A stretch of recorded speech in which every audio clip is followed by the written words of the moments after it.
Anlaşıldığı kadarıyla Jack Carleton, Kızılderili locasında 4 gün geçirmişti. Neredeyse ölümün eşiğinde, beyni altüst olmuş halde. Bu süre zarfında bir damla ilaç bile almamıştı. Ve neredeyse hiç ilgi görmemişti. Şef her günün çoğunda ortada yoktu.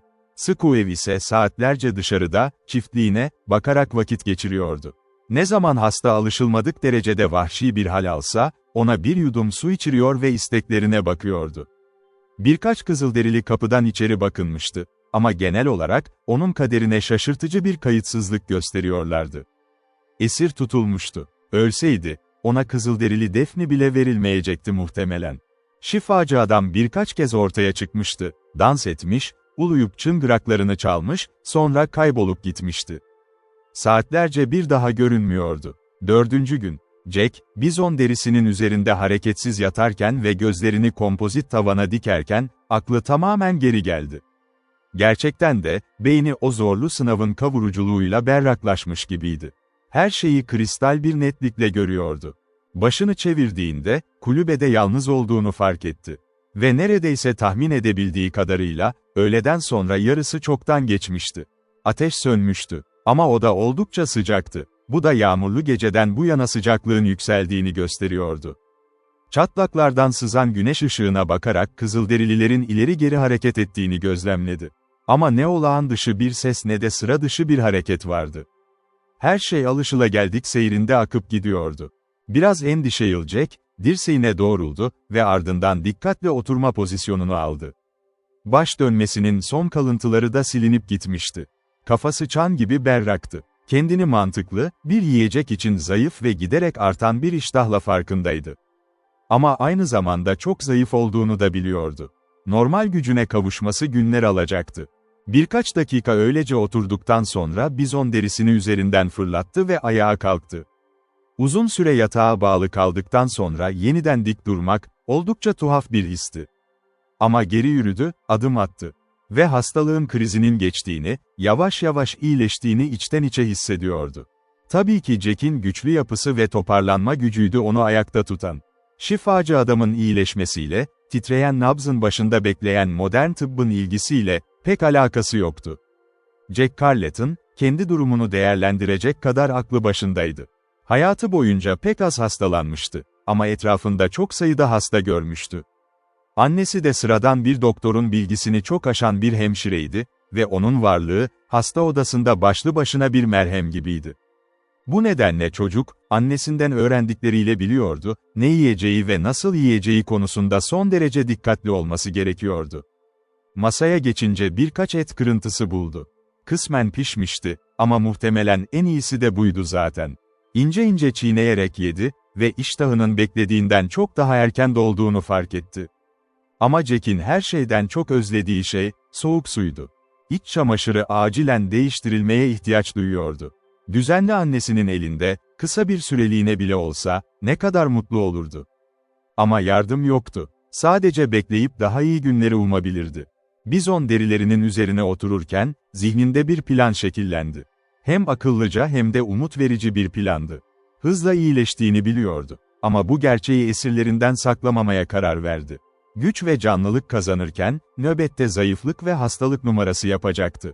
Er ya da geç gelecek olan o fırsatı, en üst düzeyde değerlendirmek için. İyileşme, Kızılderili esaretine son verme ve eve dönme arzusunu onda 10 kat büyük bir güçle yeniden alevlendirmişti. Esir düştüğünden bu yana ne kadar zaman geçtiğinden emin değildi, ama yeterince uzun olduğunu biliyordu. Sevgili annesi şimdiye kadar çok acı çekmiş olmalıydı. Hava kararmaya başlayınca, o Allah ve Squev içeri girdi. Squev hızla ateşi tutuşturdu. Alev odayı aydınlatırken ikisi de karşı taraftaki hastaya sorgulayıcı bir bakış attılar. Jack ise mümkün olduğu kadar, son evresinde bir hastanın yüz ifadesini taklit etti, bir aptaldan fazla zeka ve canlılık göstermemeye özen göstererek. Çift birkaç kelime alışverişinde bulundu. Muhtemelen Jack'ten bahsediyorlardı, ama ona pek önem vermiyor gibilerdi. Jack, bu hafif ilgiden memnundu. Çünkü ne kadar az dikkat çekerse, onu aldatmaktan şüphelenme ihtimalleri o kadar azalırdı. Squev eti pişirdikten sonra Jack'e bir parça uzattı. O ise saçma bir bakış attı, başını salladı ve yüzünü döndü. Kadın masanın yanındaki yerine geçti, piposunu yaktı ve ateşin başına çömeldi. Hasta kısa sürede ferahlatıcı bir uykuya daldı. Uyandığında o kadar iyi hissediyordu ki, sevinçle zıplayıp dışarı fırlamaktan zor tutuyordu kendini. Gah OG oyununu oynayabileceğinden emindi, yeter ki fırsat verilsin. Ama ruhunu kararlılıkla bastırdı. Açlık hissini bastırmak ise mümkün olmuyordu. Ve bu his, hızla kavurucu bir yoğunluğa ulaşıyordu.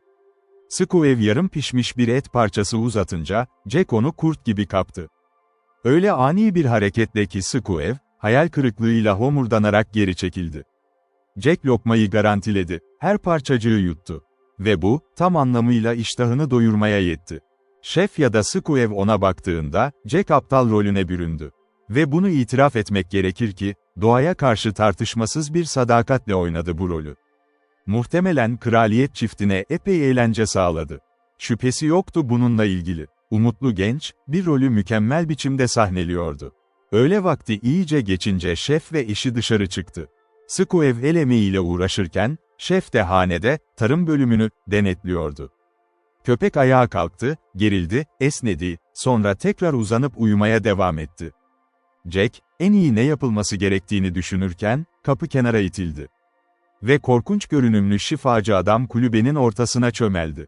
Hastaya sertçe baktı. Jack ise sakin bir şekilde geri baktı, sanki ona ya da başka bir şeye özel bir ilgisi yokmuş gibi. Ama içinden, onu hiç bu kadar eğlenerek izlememişti. Öncelikle boynuzlu ve çıngırdaklı adam, inanılmaz uzun adımlarla çatıyı destekleyen, sütunlar, arasında daire çizmeye başladı. Sanki uyuyan bir bebeği uyandırmaktan korkuyormuş gibi, parmak uçlarına basarak yürüyordu.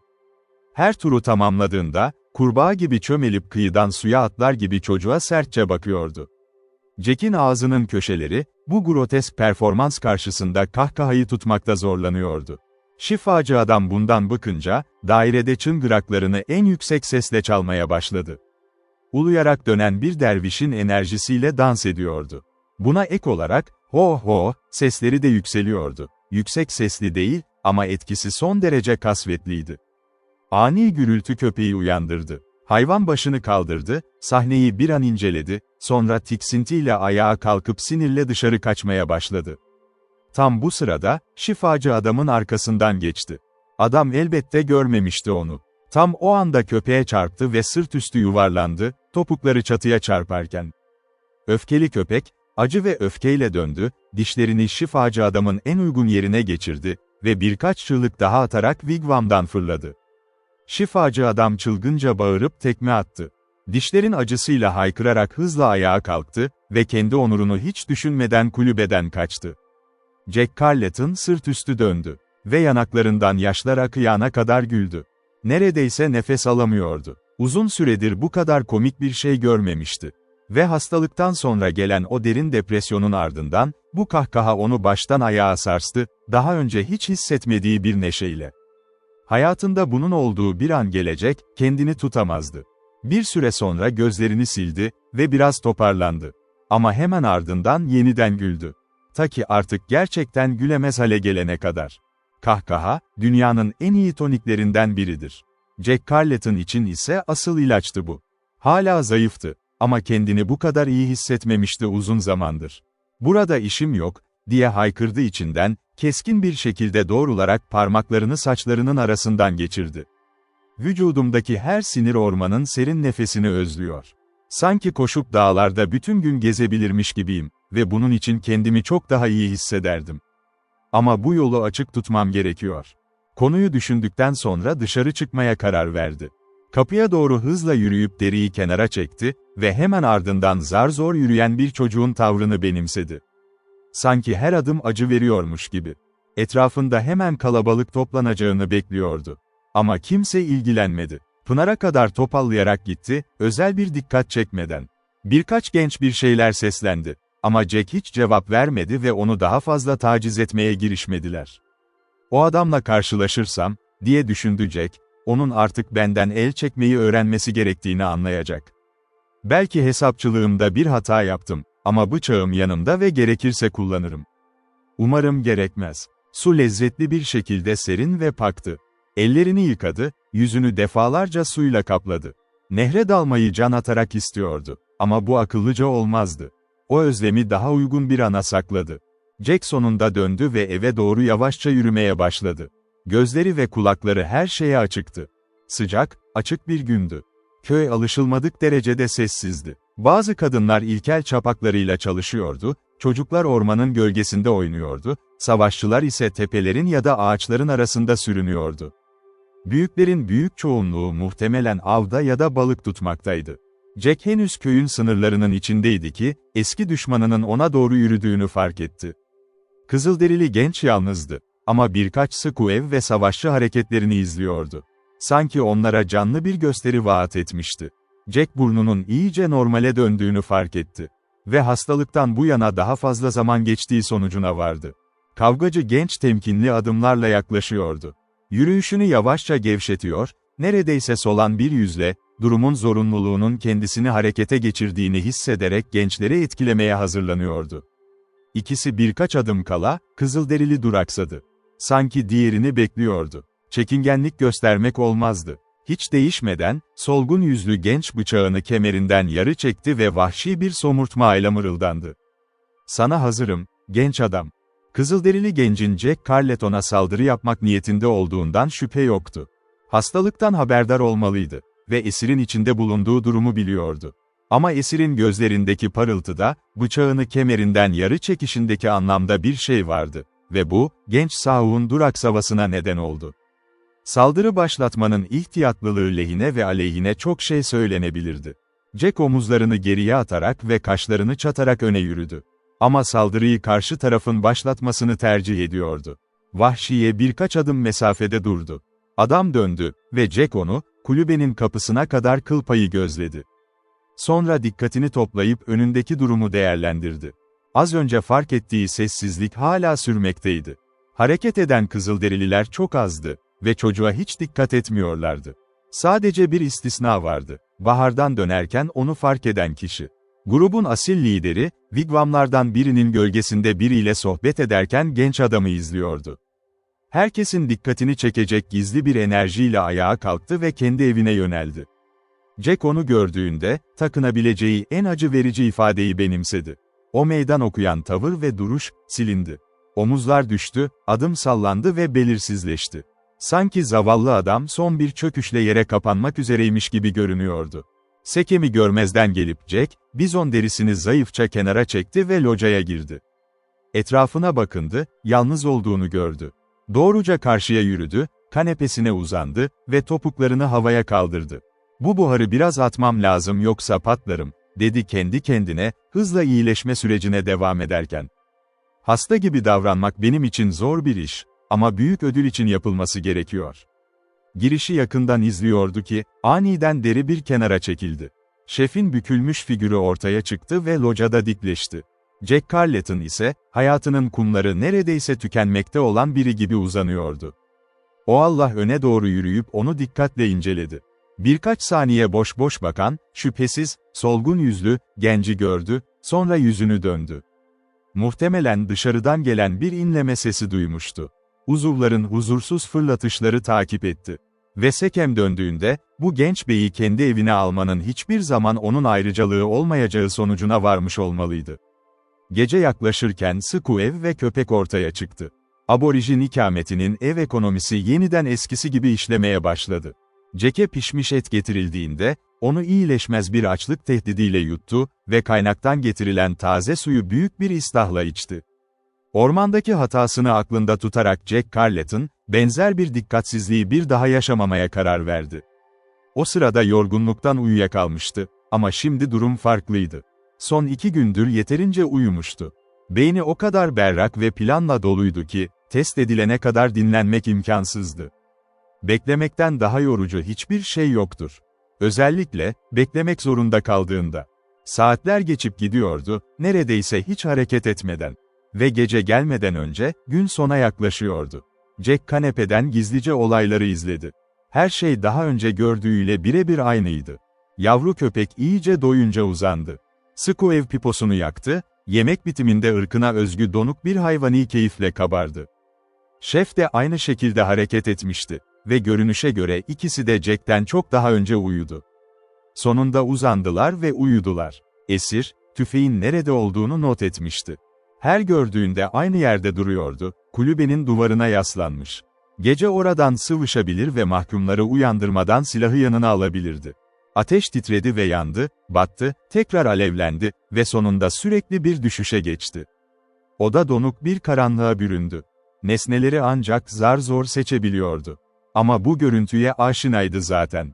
İkisinin de derin uykuda olduğuna ikna olunca Jack, dudaklarında bir dua titredi. Sessizce yükseldi ve parmak uçlarıyla kulübede ilerlemeye başladı. Paha biçilmez tüfeğe doğru. Böyle hafif ayak seslerinden etkilenmek için bir savaşçının çok hafif uyuması gerekirdi. Silahına henüz ulaşmamıştı ki, aklına daha önce kaçmaya çalıştığı o gece geldi. O girişim, canlı ve acı bir anıydı. O zaman özgürlüğünün güvence altına alındığına inanırken, aniden o Allah ve savaşçılarının etrafını sardığını fark etmişti. Şef, yüzünden niyetini okuyabilir miydi acaba?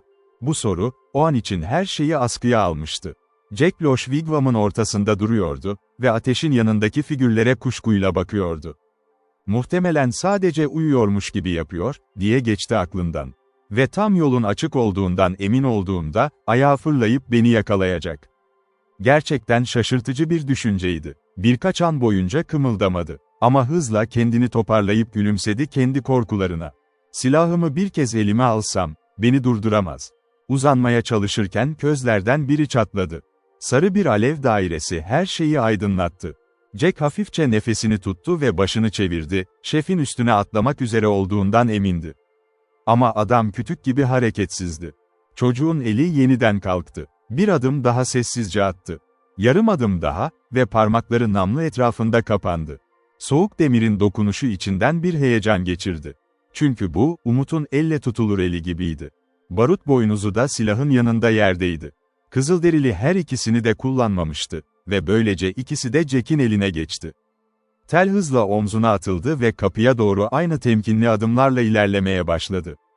Gözlerini şef ve Squeeb'un üzerinde tuttu, saraylarında neler olduğunu hayal bile edemeyerek. Jack Carleton, tüfek ve barut boynuzunu yerden kaldırdığında, Rubicon'u geçmişti.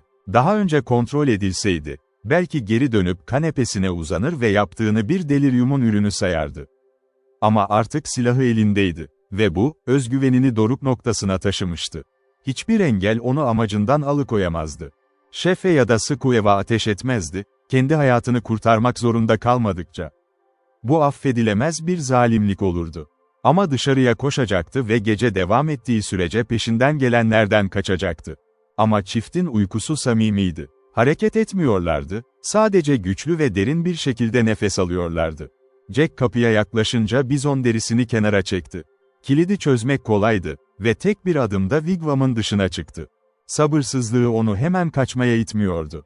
Genç, etrafındaki manzarayı birkaç dakika boyunca izledi. Sauk köyü uyuyordu. İncelediği wigwamların hiçbirinden tek bir ışık parıltısı bile sızmıyordu. Gece açıktı ve gökyüzünde yüksek bir ay parlıyordu. Bulut lekeleri kürenin önünden süzülüp geçiyor. Muhteşem gölgeler wigwamların ve ağaçların üzerinden kayıyordu. Kızılderili konutları, değişen ışıkta çirkin ve şekilsiz görünüyordu. Jack kendini Ölüler Köyü'ne bakar gibi hissetti. Güneye döndü. Dar ve kıvrımlı nehre baktı. Şefin kulübesinin önünden, suyun yüzeyindeki parıltıyı yakalayabiliyordu. Ve karanlıkta hızla geçip giden akıntının mırıltısı, uzak körfeze doğru akarken. Sanki deniz kabuğunu kulağına tuttuğunda duyulan o yumuşak uğultu gibiydi, sessizliğin içinde sürünen, yalnızlığın sesi. Jack sahneden etkilenmişti. Ama iki wigwam arasında gölgeli bir figürün geçtiğini gördü ve emin olmak için durdu. Harekete geçme zamanıydı. Meditasyonun değil. Başlangıcı ihbar edebilecek herhangi bir ani hareket yapmadan, hızla pozisyonundan ayrıldı ve uzaklaştı. Jack, iyileşme süresinde saatlerini bu kaçış planını oluşturmaya ayırmıştı. Bu yüzden şef locasının önünde geçirdiği o birkaç dakika, hangi yönü alacağını tartışmakla geçmemişti. Bir kez hareket etmeye başlayınca, sağa ya da sola sapmadan doğrudan ilerledi.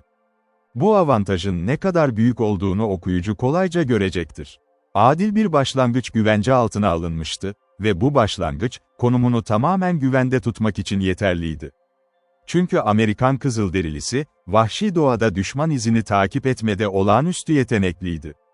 Eğer düşman peşinde sürünüleceğini bilirse, onu kokudan geri dönülmez biçimde fırlatabilirdi. Üstelik, Jack Carleton'ın izinin o Allah'ın wigwamının kapısından alınıp takip edilmesi neredeyse imkansızdı. Savaşçılar ormanda kaçağı takip ederdi. Ama kampın içindeki zemin, sayısız ayak tarafından sertçe ezilmişti. Binlerce ayak izinin ortasında bir çocuğun ayak izini bulmak, kum üzerindeki tek izi bulmaktan çok farklıydı. Jack'in ilk niyeti ormana girmek ve ay ile güneş yolunu takip ederek tam hızda seyahat etmekti. Ama neyse ki, böyle bir yolun neredeyse kesinlikle felakete yol açacağını görebildi. Bunun yerine doğrudan nehir kenarına yöneldi. Kızılderililerin suda eğlenirken gördüğü o yere ve kendisinin de çoğu zaman içten içe özlediği o lezzetli ayrıcalığa. Kıyıda kısmen çekilmiş 5 kano vardı. Uçları kıvrımlı kabuktan yapılmıştı, harika bir şekilde boyanmış. Her biri en az 6 ya da 8 sağlıklı savaşçı taşıyabilirdi.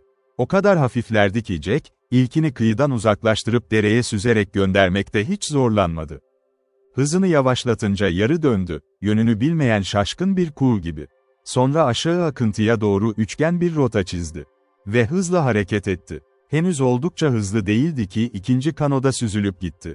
Sonra üçüncü, dördüncü ve son beşinci. Jack Carleton uzun kül rengi küreği eline aldı ve büyük bir ustalıkla kullanmaya başladı. Kendi ilerlemesinden çok, diğer kanoların özel bir amaç için serbest bırakılmasına özen gösteriyordu. 5'i, akıntının ortasında yaklaşık çeyrek mil boyunca ilerledi. Sonra Jack, öyle şiddetli bir itiş yaptı ki birincinin burnunu kıyıya sapladı ve sıkıca yapışmasını sağladı. Biraz aşağıda ikincini karşı kıyıya sapladı. Bu işlemi tüm kanoların bitirilmesine kadar sürdürdü.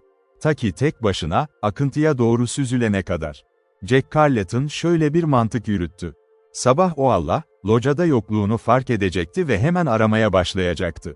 Kısa sürede tüm kanoların da ortada olmadığını görecekti. Ve sonuç olarak, ya soluk yüz kaçmıştı ya da soluk yüz donanmayla birlikte kaçmıştı. Her iki durumda da, av başlayacaktı. Çeyrek mil aşağıda, filonun ilk kısmı güney kıyısında mahsur bulunacaktı. Sonuç, cesur kaçağın o noktada karaya indiğini ve iç mekana daldığını düşündürecekti. Ama kısa bir inceleme savukları yanıltacaktı ve ikinci kanonun bulunduğu noktaya kadar kıyılar boyunca hızla ilerleyeceklerdi. Aynı hayal kırıklığı tekrar yaşanacaktı. Bu durum, 5. kano bulunana kadar sürecekti. Ve 5. Jack'in kendisinin içinde olduğu kanoydu, bu onda daha fazla özen gerektireceğini gösteriyordu. Ama plan en ince ayrıntılarına kadar anlatılmıştı. Düşman ise misafir olarak kral locasında bekliyordu. 4. kanoyu bankaya sıkıştırdıktan sonra, Jack kıyafetlerini çıkarıp kendini akıntıya bıraktı. Serin ve ferahlatıcı sulara daldı, yüzdü, eğlendi, spor yaptı. Mutluluğunu sevinç çığlıklarıyla dışa vurmaktan zor tutuyordu kendini. Sonunda tekneye geri tırmanıp giysisini giydi, biraz daha süzüldü ve aracı karaya fırlattı. Kısa bir hesaplama, çocuğun Kızılderili köyünden 1 milden fazla uzaklaştığını gösteriyordu. Kazanılan mesafe güvenliydi. Ama yapılacak çok şey vardı. Artık eğitimli bir kan tazısının bile izini kaybedeceği bir ortamdan ayrılmak üzereydi. Ve burada, Sauk savaşçısının keskin gözleri ayak izlerini kader gibi takip edecekti. Bu yüzden her şey, iz bırakmadan nasıl geçebileceğine bağlıydı. Derenin her iki kıyısı da ormanla kaplıydı. Bazı yerlerde sarkık çalılıklar vardı. Ama bol değildi. Ayın konumu öyleydi ki, çoğu zaman derenin ortası ışığı yansıtırken kıyılar gölge içinde kalıyordu. Jack, nehrin yaklaşık 1 milini geçtikten sonra güzergah geniş bir viraj yaptı. Ve şimdi amacı, iz bırakmadan sudan çıkmaktı. Karaya çıkıp uzaklaşırsa, takipçiler için açık bir iz bırakmış olacaktı. O ise bunu önlemek zorundaydı. Kanoya sarkık çalılıkların altına yanaştı ve zahmetle kıyıya çekti. Ta ki yukarı ya da aşağı akıntıdan kimsenin göremeyeceği bir yere kadar. Ve kimse tam olarak aynı noktada durup aramadıkça, onu bulmaları neredeyse imkansızdı.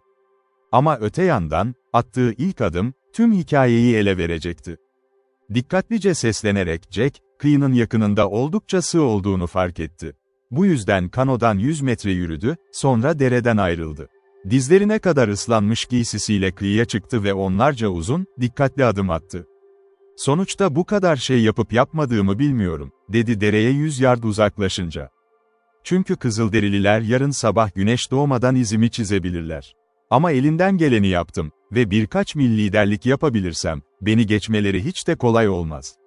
Böyle bir avantajı güvence altına almak için her türlü neden mevcuttu. Ay, yönünü bulmada ona yardım etmese de, şefin locasındaki günleri boyunca her şeyi o kadar dikkatle incelemişti ki, elinde denizci pusulası varmış gibi yönden emindi. Jack, günümüzün Missouri eyaletinin güney kesimindeydi. Martinsville sınır kasabasından batıya doğru uzanan bölge. Kentucky'den batıya çok uzak olmayan ve Arkansas hattının kuzeyindeydi. Onu esir eden Sauk Kızılderililer grubu neredeyse batıya doğru ilerlemiş, onu Ozark bölgesinin içlerine sürüklemişti. Bu nedenle, dere boyunca doğu rotasını takip etmeliydi. Bu, onu neredeyse kuzeye taşıyacak ve eve çok daha yakın bir noktaya götürecekti. Kaçak vakit kaybetmeden ormanın içinden hızla ilerledi. Koşmak istiyordu. Ama bunu bastırdı. Hiçbir şey kazanılmazdı ve muhtemelen çok şey kaybedilirdi. Parlak ay tepesinde parıldıyor olsa da, ışınlarının çok azı yoğun bitki örtüsünün arasından geçebiliyordu. Ama karanlık saatlerin kıymetini biliyordu. Az çalılıkla karşılaştı. Ama ellerini önüne uzatarak yüzünü ve boynunu korumak zorundaydı. Ve bu da, ayak izlerini gizlemek için önlem alamayacağı anlamına geliyordu. Bunu biliyordu. Ve kabul ediyordu. Gündüz ışığı olsaydı, başka türlü olurdu. Neyse ki uzun beklemek gerekmedi. Henüz çok uzağa gitmemişken, yükselen güneşin müjdesini veren ışıkları gözlemledi. Ama bunu gördüğünde şok oldu. Güneş, beklediği yerde değil, sağ elinde yükseliyordu. Doğuya doğru gitmek yerine, kuzeye gidiyordu. Jack hatasını fark ettiği anda düzeltti. "Artık yolumu buldum," diye mırıldandı kendinden emin bir sesle. "Ve bu işin tekrar dalıp gitmesiyle ilgili çok şey öğrendim. Yaşasın." Şapkasını havaya fırlatma lüksüne kendini kaptırmadan edemedi. Bunu tamamladıktan sonra, daha saygın bir adımla ilerledi ve önündeki göreve koyuldu. 2 ya da 3 mil geride kalmıştı Kızılderili köyünden, ama rahat olabileceği yerden henüz çok uzaktaydı. Takviyeye kavuşana kadar duraklamak mümkün değildi. Bugünün belirleyici gün olacağını hissediyordu. Güneş batana kadar yeterince yol alabilseydi, takipçilerini o kadar geride bırakırdı ki izi bir daha bulamazlardı. "Neden yapmayayım ki?" diye sordu kendi kendine güvenle. "Deerfoot bana izlerimi nasıl saklayacağımı öğretti. Ve şu an daha iyi bir fırsat asla olmayacak." Derelerin sayısına, kayalık ve çeşitli yüzeylere, ülkenin genel ve sert karakterine bakılırsa, bu bölgede izini kapatmak için pek çok fırsat mevcuttu. Ve gerçekten öyle oldu. Ağaçların arasından su parıltısını yakaladığında, kalbi sevinçle sıçradı. "İstediğim buydu," diye haykırdı, hızla akan 50 feet genişliğindeki bir derenin kenarında durarak. İşte bir adamın izini silecek şey. Akıntı net ve hızlıydı. Açıkça derindi ve genel akışı doğuya doğru gidiyordu. Tam istediği yöndeydi. Dereyi kullanmanın tek akıllıca yolu, yüzeyinde süzülmekti. Jack silahını sırtına bağlayıp yüzebilirdi, ama bu pratik değildi. Amacı bir sal ya da yüzer bir şey inşa etmekti. Akıntı onu 1 mil boyunca taşısın, sonra ineceği noktaya varmıştı. Ama beklediğinden daha iyi bir şans onu bekliyordu. Kıyı boyunca ilerleyip kütükler ve çürümüş odun arayışındayken, bir Kızılderili kanosuna rastladı. Bankayı keşfetmesinin ötesinde bir şanstı bu. "İşte bu şanslı," diye haykırdı memnun çocuk hızla. "Yani, umarım öyledir. Ama kano nerede bulunursa bulunulsun, en iyisi Kızılderililerden şüphelenmek." Etrafı kolladı. Gözüne ne görüntü ne de kulağına ses geldi. Büyük ihtimalle önceki gece terk ettiği kabileye aitti. Ama bu kadar uzakta demirlemiş olması biraz tuhaftı. Muhtemelen sık kullanılan bir geçit noktasıydı burası. Mülkiyet hakkında spekülasyon yapmak anlamsızdı. Önemli olan, bu araç ulaşılabilir bir yerdeydi. Ve gecikmeden zayıf yapıyı suya itti, fırlarken içine atladı kıyıdan. Geminin üzerinde kürek yoktu. Tüfeğini alet olarak kullandı, daha önce birden fazla kez yaptığı gibi. Namludan tutup dipçiyi akıntıya doğru çevirdi. Ve bu, amacına gayet iyi hizmet etti. "Belki bu tekne, uzaklarda yaşayan başka bir Kızılderiliye ait," diye düşündü. "Ve eğer aşağı inip beni onunla yelken açarken bulurlarsa, sonrasında ne olacağını bilmiyorum. Ama bu fırsatı kaçırmak olmazdı." Aklına gelebilecek herhangi bir hayali korkutacak kadar akıllıydı. Kanoyu akıntının ortasına yöneltti ve tüm beceri ve gücüyle kürek çekti. Dere hızlı akıyordu ve çabalarıyla iyi ilerleme kaydetti.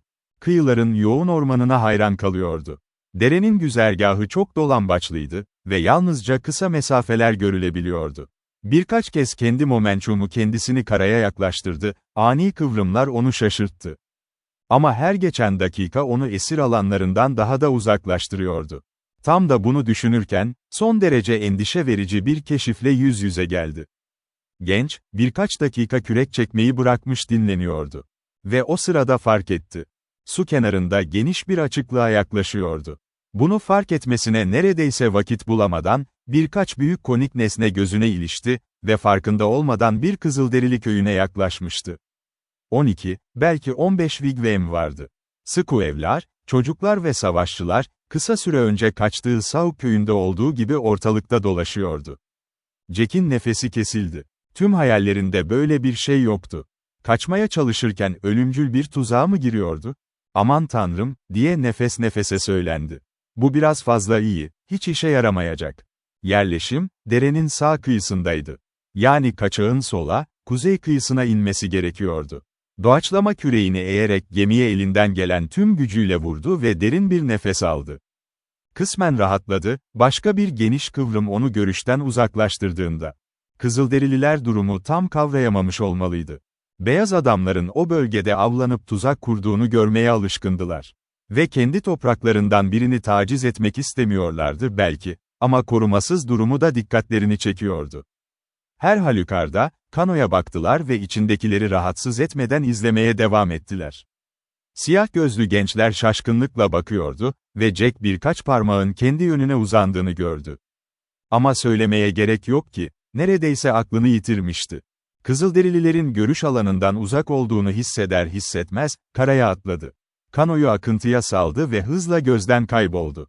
Sonra Jack, ağaçların arasında en hızlı adımlarla uzaklaştı. Köy yakındı, ama görüş mesafesindeydi. Omzunun üzerinden her an karanlık savaşçıları görmeyi ve bağırışlarını duymayı bekliyordu. Ama bu özel Kızılderili köyü, kapılarının önünde kürek çeken beyaz bir gence ilgi duymamıştı. Hiçbiri peşinden gitmek için hamle yapmadı. Jack, vahşi doğada birkaç mil ilerlediğinde aynı sonuca vardı ve kasıtlı bir yürüyüşe geçti.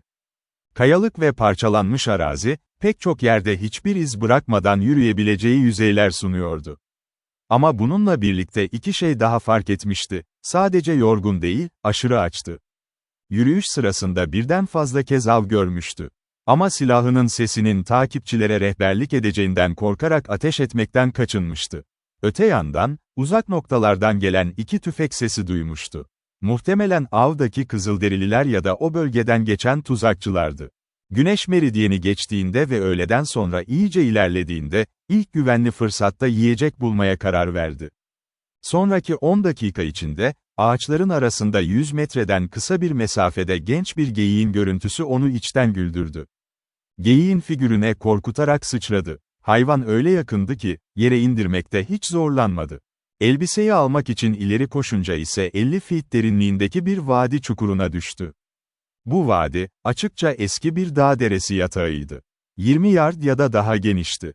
Kayalık duvarları, bol sarmaşık ve tırmanıcı bitkilerle örtülüydü. Kayanın grisi yalnızca geniş aralıklarla görünebiliyordu. Dip ise zengin sebze büyümesiyle doluydu.